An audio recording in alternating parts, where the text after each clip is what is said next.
আসসালামু আলাইকুম এভরিওয়ান। আজ আপনাদের সাথে শেয়ার করব মজাদার একটা রেসিপি, দেশীয় খাবার কলা গাছের বুগুলি। আমি বুগুলি রান্না করে দেখাবো। বুগুলি কিন্তু কম বেশি সবাই পছন্দ করে, তবে অনেকেই খেতে পারে না বুগুলি রান্না করা ঝামেলার কারণে।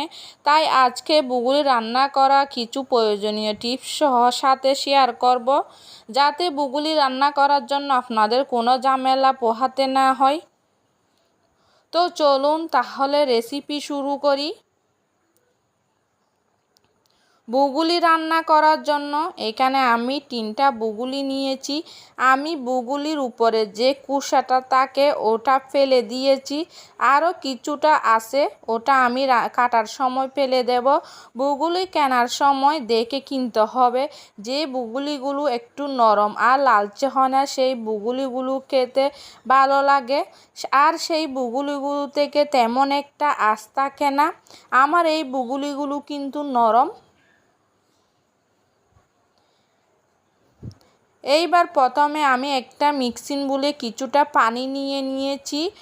বুগুলি কাটার পরে কিন্তু লালচে হয়ে যায়, তাই বুগুলি কাটার পর সাথে সাথে পানিতে রাখলে বুগুলির মধ্যে যে কষটা থাকে সেই কষটা বের হয়ে যায় আর বুগুলিগুলো লালচে হয় না। এইবার আমি কেটে দেখাচ্ছি। যারা আমার ভিডিওটি নতুন দেখছেন, প্লিজ চ্যানেলটি সাবস্ক্রাইব করে চ্যানেলের পাশে থাকবেন। আমি সব সময় আপনাদের ঘরে থাকা সব সহজ উপকরণ দিয়ে রেসিপি দেখানোর চেষ্টা করি। বুগুলির গায়ে যে কুসাটা আছে সেইগুলো ভালোভাবে ফেলে দিচ্ছি।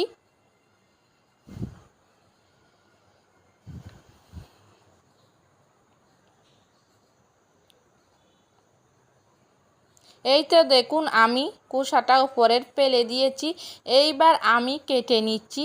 তার জন্য প্রথমে আমি সাইজ করে কেটে নেব। আপনারা দেখেই বুঝতে পারছেন আমি বুগুলি কিভাবে কাটছি। আমি একটা সাইজ কেটে এরপরে বুগুলির মধ্যে যে আঁশটা থাকে সেই আঁশটা আঙ্গুল দিয়ে পেঁচিয়ে তুলে নিচ্ছি। বুগুলির মধ্যে যদি আঁশ থাকে এইরকম একটা সাইজ কেটে আঙ্গুল দিয়ে এইরকম ঘুরিয়ে ঘুরিয়ে পেঁচিয়ে আঁশটাকে আঙ্গুলের মধ্যে নিয়ে ফেলে দিতে হবে।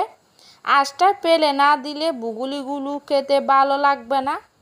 তাই চেষ্টা করবেন বুগুলি কাটার সময় একটু লক্ষ্য রেখে আঁশটাকে ফেলে দিতে। সাইজ করে কেটে নেওয়ার পর আমি কুচি করে কেটে নিচ্ছি।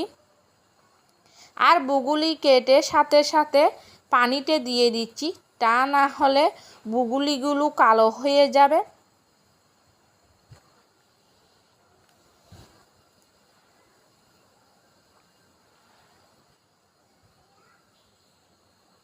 আমি কিন্তু এইভাবে করে সব বুগুলি কেটে নিয়েছি। দেখুন বুগুলির থেকে যে কষটা বের হয়ে যাচ্ছে। এইবার বুগুলিগুলো আমি ভালোভাবে ধুয়ে পরিষ্কার করে নিব।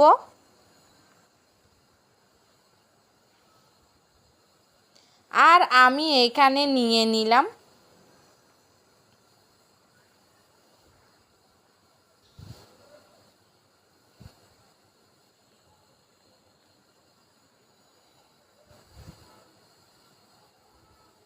100 গ্রামের মতো মসুর ডাল। আজকে আমি বুগুলি মসুর ডাল দিয়ে রান্না করব।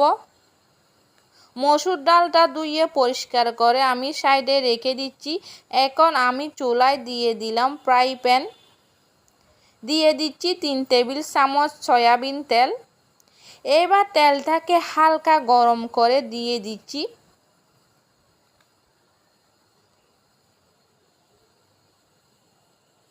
2টি মাঝারি সাইজের পেঁয়াজ কুচি করা।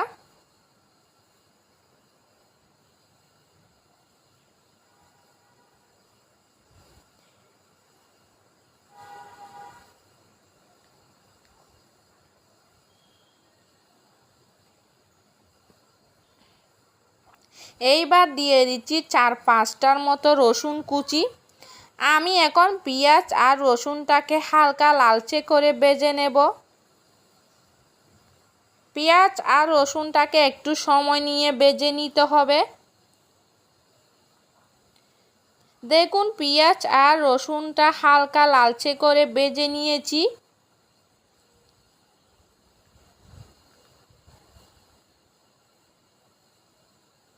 আমার পেঁয়াজ আর রসুনটা ভাজা হয়ে গিয়েছে।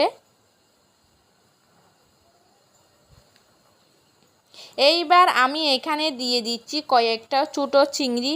এই চিংড়ি দিয়ে বুগুলি রান্না করলে খেতে দারুণ স্বাদ হয়।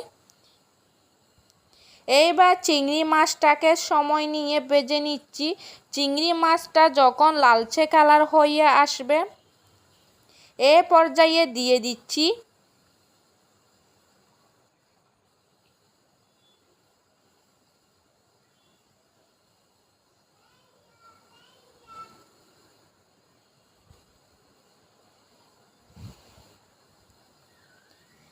হাফ চামচ হলুদের গুঁড়া আর দিয়ে দিচ্ছি হাফ চামচ জিরা গুঁড়া আর সাথে দিয়ে দিচ্ছি হাফ চামচ লাল মরিচের গুঁড়া। এখানে আমি কাঁচা মরিচ ব্যবহার করব তাই অল্প করে দিয়ে দিলাম। আপনারা যেমন ঝাল খাবেন সেই অনুযায়ী মরিচের গুঁড়া দিয়ে দিবেন। আর দিয়ে দিলাম পরিমাণ মতো লবণ। সামান্য একটু পানি দিয়ে আমি মশলাটাকে কষিয়ে নিচ্ছি। দেখুন মশলাটা কষানো হয়ে গিয়েছে।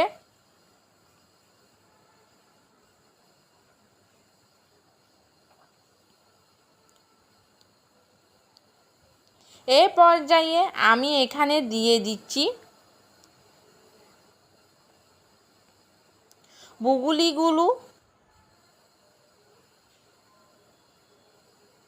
বুগুলিটাকে আমি কয়েকবার পানি পাল্টিয়ে ভালো করে ধুয়ে নিয়েছি। আমি সম্পূর্ণ বুগুলিগুলো দিয়ে দিচ্ছি।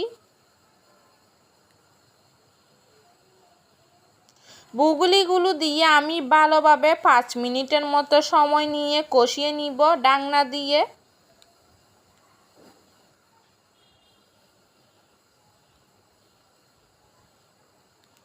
আমি ঢাকনা দিয়ে কষিয়ে নিচ্ছি। 5 মিনিট পরে ঢাকনা খুলে নিলাম। দেখুন বুগুলিগুলো কষানো হয়ে গিয়েছে। এইবার আমি এখানে দিয়ে দিচ্ছি পানি।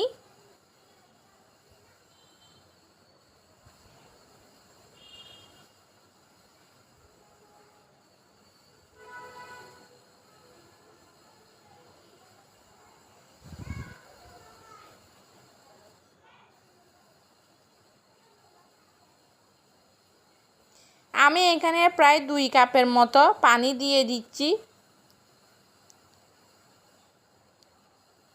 পানি দিয়ে আমি আবারও নেড়ে চেড়ে দিচ্ছি। নেড়ে চেড়ে দিয়ে আমি এখানে দিয়ে দিচ্ছি মসুর ডালগুলো। মসুর ডালগুলো আমি ভালোভাবে ধুয়ে পরিষ্কার করে নিয়েছি। আমি এখানে সম্পূর্ণ ডালগুলো দিয়ে দিলাম।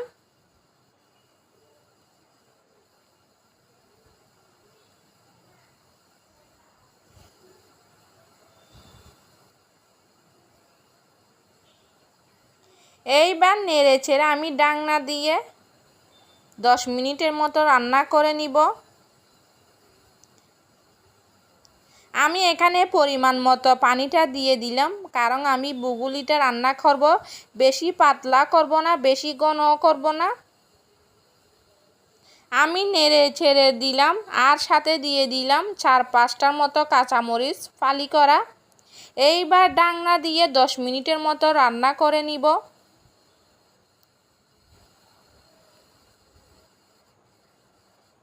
10 মিনিট পর ঢাকনা খুলে নিলাম। দেখুন ডাল আর বুগুলিগুলো ভালোভাবে সিদ্ধ হয়ে গিয়েছে আর আমার রান্না হয়ে গিয়েছে। আমি আবারও ঢাকনা খুলে নেড়ে চেড়ে দিচ্ছি। দেখুন ডালটাও একদম সিদ্ধ হয়ে গিয়েছে আর বুগুলিগুলো সিদ্ধ হয়ে গিয়েছে। এই পর্যায়ে আমি এখানে দিয়ে দিচ্ছি হাফ চামচ গরম মশলার গুঁড়া। রান্না শেষে গরম মশলার গুঁড়াটা দিলে ফ্লেভারটা ভালো আসে। এইবার নেড়ে চেড়ে আমি 5 মিনিট ঢাকনা দিয়ে রেখে আপনাদেরকে পরিবেশন করে দেখাচ্ছি।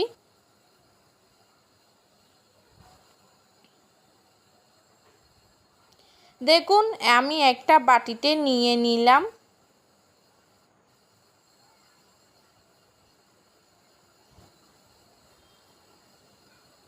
দেখুন কতটা সুন্দর হয়েছে, মাশাআল্লাহ।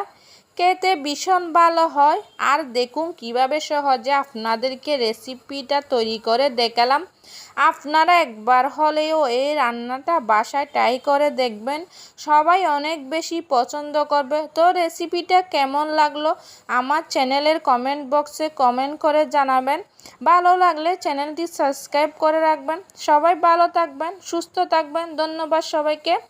আল্লাহ হাফেজ।